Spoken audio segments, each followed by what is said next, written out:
दो हिंदू को पूरा अपने गला काट के खून कर दिया।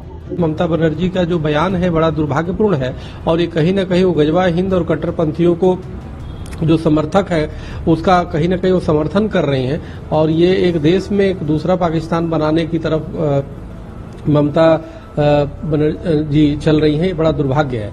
क्या पश्चिम बंगाल को बांग्लादेश बना रही है ममता बनर्जी? ये सवाल इसलिए उठ रहे हैं क्योंकि पश्चिम बंगाल में वक्फ कानून के विरोध के नाम पर जो कुछ भी हो रहा है वो तस्वीरें बांग्लादेश की याद दिला रही हैं। जी हाँ, वक्फ कानून के खिलाफ प्रदर्शन हो रहा था, लेकिन सच ये है कि वहां पर ये उग्रवादी कट्टरपंथी ताकतें महिलाओं से बदसलूकी कर रही थी, घरों में लूटपाट और शोरूम को लूटा जा रहा था। तस्वीरें आप देख रहे हैं जो सोशल मीडिया पर खूब वायरल हो रही है। लोग जमकर इन तस्वीरों को शेयर कर रहे हैं, ममता बनर्जी को घेर रहे हैं कि क्या यही है आपके शांति प्रिय लोग? क्या इस तरीके से शांतिपूर्ण तरीके से आप वक्फ कानून के विरोध में सड़कों पर प्रदर्शन करवा रही हैं? ये लगातार सवाल पूछे जा रहे हैं। दरअसल जहां पर मुर्शिदाबाद के शमशेरगंज में हिंसा के दौरान एक मॉल में इस तरीके से ये लूटपाट की घटना सामने आई है।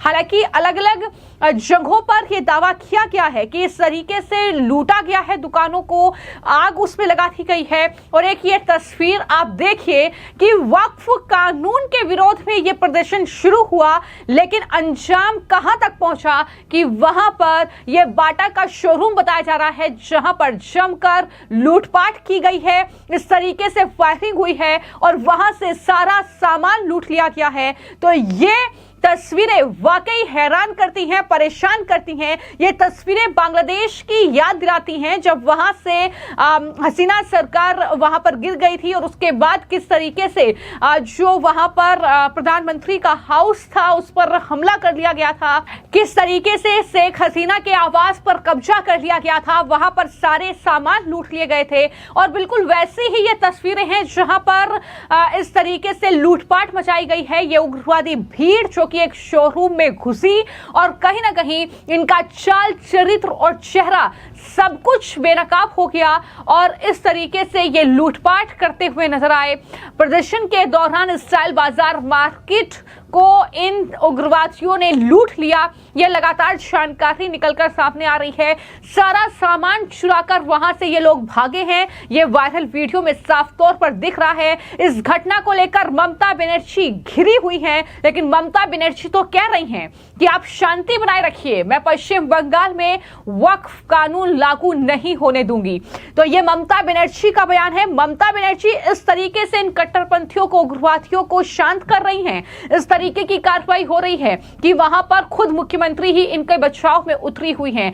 और इस तरीके से बीजेपी के जो नेता हैं शुभेंदु अधिकारी, उन्होंने इस पूरी हिंसा को लेकर ममता बनर्जी पर हमला बोला और कहा कि हिंदुओं का गला काटा गया है। दो घटनाओं का जिक्र उन्होंने किया कि 2 लोगों की मौत हुई है। उधर जो हिंसा फैली थी और लूट में लोग मगन थे, उसको लेकर उन्होंने क्या कुछ कहा है, सुनिए। 2 हिंदू को पूरा अपने गला काट के खून कर दिया।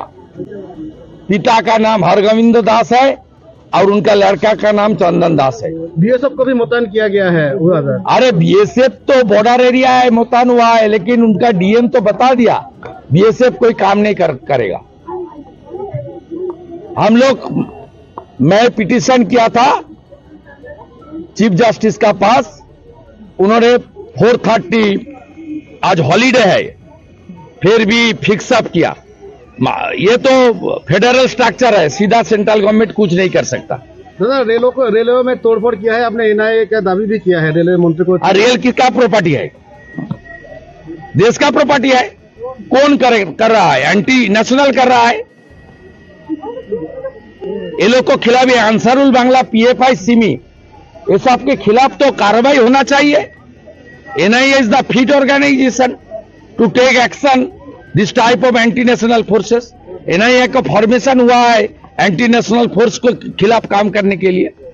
जो रेल के ऊपर हमला कर रहा है, वो जो एनएच बंद कर रहा है, वो देश प्रेमी नहीं हो सकता है, वो देशोद्रोही है। तो आपने शुभेंदु अधिकारी को सुना। इसके अलावा कई लोग लगातार पश्चिम बंगाल में हुई इस हिंसा को लेकर ममता बनर्जी पर हमलावर हैं और इसी कड़ी में अखिल भारतीय हिंदू महासभा के जो लोग हैं, स्वामी चक्रपाणी का बयान सामने आया है। उन्होंने कहा कि गजवा हिंद कट्टरपंथियों को ममता बनर्जी समर्थन कर रही है। बंगाल को पाकिस्तान बांग्लादेश बनाना चाहती है ममता बनर्जी। कट्टरपंथियों को हौसला दे रही हैं। जिस तरीके के उनके बयान सामने आ रहे हैं, लूटपाट की सार्वजनिक जो जगह है उसे जो नुकसान हुआ है उसका जिक्र भी उन्होंने किया और किस तरीके से वो ममता सरकार पर बरसे हैं, क्या कुछ उन्होंने कहा है, सुनिए। वक्फ संशोधन बिल संसद से पास हुआ है और जो इसका विरोध भी आपत्ति जताना था वो पहले जता चुका और संसद में एक प्रस्ताव पास करके बहुमत के आधार पर लोकसभा राज्यसभा से पास हो गया है। अब जो हिंसा कर रहा है, जो पुलिस वालों पे हमले कर रहे हैं, जो लोगों को क्षति पहुंचा रहे हैं, जो सरकारी सरकारी जो संपत्ति है उसको नुकसान पहुंचा रहे हैं, ये कहीं ना कहीं आप ये समझिए गजवा हिंद और कट्टरपंथी सोच के लोग हैं जो इस देश को गजवा हिंद बनाने का सपना सजो रखे थे वक्फ बोर्ड के माध्यम से।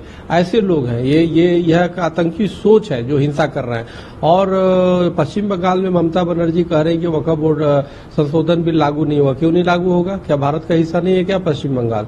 तो इस प्रकार से ममता बनर्जी का जो बयान है बड़ा दुर्भाग्यपूर्ण है और ये कहीं न कहीं वो गजवा हिंद और कट्टरपंथियों को जो समर्थक है उसका कहीं न कहीं वो समर्थन कर रही हैं और ये एक देश में एक दूसरा पाकिस्तान बनाने की तरफ ममता बनर्जी चल रही हैं। ये बड़ा दुर्भाग्य है और मैं इसकी घोर निंदा करता हूं। ऐसे कट्टरपंथियों पे सख्त कार्रवाई हो और मेरा तो ये मानना है जैसे अमेरिका में ट्रंप ने अभी जो अवैध घुसपैठी है उनको डेट घोषित किया है, उसी तरह ऐसे लोग जो भारत में वक्फ बोर्ड संशोधन बिल के खिलाफ जो है जो सरकारी संपत्तियों को नुकसान पहुंचा रहे हैं, हिंसा कर रहे हैं और जो देश में एक माहौल खराब करना चाहते हैं, उनको भी डेट घोषित करके और उनको भारत से तुरंत निकाला जाए, उनकी नागरिकता समाप्त किया जाए, क्योंकि ऐसे लोगों का देश में कोई स्थान नहीं। बिल्कुल, जब जो व्यक्ति आप बताओ केंद्र सरकार जो संसद है देश का प्रतिनिधित्व करता है और वहां से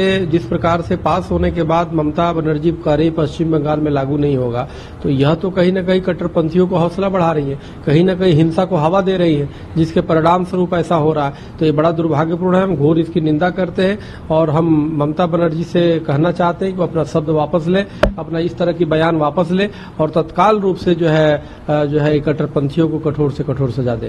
तो न सिर्फ स्वामी चक्रपाणी बल्कि आरपी सिंह बीजेपी के प्रवक्ता हैं, उनकी तरफ से भी पश्चिम बंगाल में अलग अलग जगहों पर वक्फ कानून के नाम पर जो हिंसा भड़की है, जिस तरीके से हिंदुओं को वहां पर टारगेट किया जा रहा है, वहां पर उनकी गाड़ियों को आग के हवाले किया जा रहा है, उनकी दुकानों को जलाया जा रहा है और ये खुद लोगों ने बयान किया है। इसके बाद आरपी सिंह क्या कह रहे हैं वो भी सुनिए। वो स्पेसिफिकली क्यों नहीं बोल रही कि ये गलत है?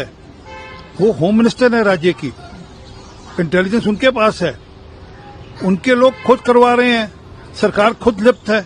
वहां पर संविधान की कॉपियां फाड़ी जा रही है और कहा जा रहा है कि हम संविधान को नहीं मानेंगे और वहां की पुलिस चुप खड़ी नजारा देख रही है।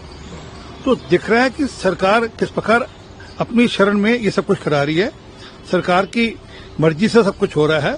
ममता बनर्जी को जवाब देना पड़ेगा। वोट बैंक की राजनीति चलते हुए ये सब हदें पार कर रहे हैं। तो कुल मिलाकर ये तस्वीरें जो भी देख रहा है, एक बार फिर से ममता सरकार के खिलाफ उनका गुस्सा फूट रहा है, क्योंकि अगर आप एक कानून के विरोध में प्रदर्शन कर रहे हैं तो वो प्रदर्शन शांतिपूर्ण ढंग से होना चाहिए। उस प्रदर्शन की मंशा ये होनी चाहिए कि सरकार तक अपनी आवाज कैसे पहुंचाई जाए, कैसे अगर आपको कोई तकलीफ है तो उसका हल निकाला जा सके। लेकिन यहां पर एक अलग तस्वीर चल रही है जो बांग्लादेश की याद दिला रही है और यही वजह है कि लोग पूछ रहे हैं कि क्या पश्चिम बंगाल की मुख्यमंत्री ममता बनर्जी पश्चिम बंगाल को बांग्लादेश बनाना चाहती हैं। और यह सवाल पहली बार नहीं उठा है, लगातार पश्चिम बंगाल से आई तस्वीरें यही सवाल खड़ा करती हैं कि क्या ममता बनर्जी इन उग्रवादी ताकतों, इन कट्टरपंथियों को वहां पर इस तरीके से जो पनाह देती हुई नजर आती हैं, जो इनका समर्थन करती हुई नजर आती हैं, क्या ऐसा करके वो पश्चिम बंगाल को पाकिस्तान या बांग्लादेश बनाना चाहती है? तो ये तस्वीरें आप देख लीजिए और तय कर लीजिए कि आखिर पश्चिम बंगाल की मुख्यमंत्री ममता बनर्जी किस तरीके का शासन पश्चिम बंगाल में कर रही हैं। फिलहाल आपकी इस पूरे मामले को लेकर क्या राय है, हमें कमेंट बॉक्स में जरूर लिखें। धन्यवाद।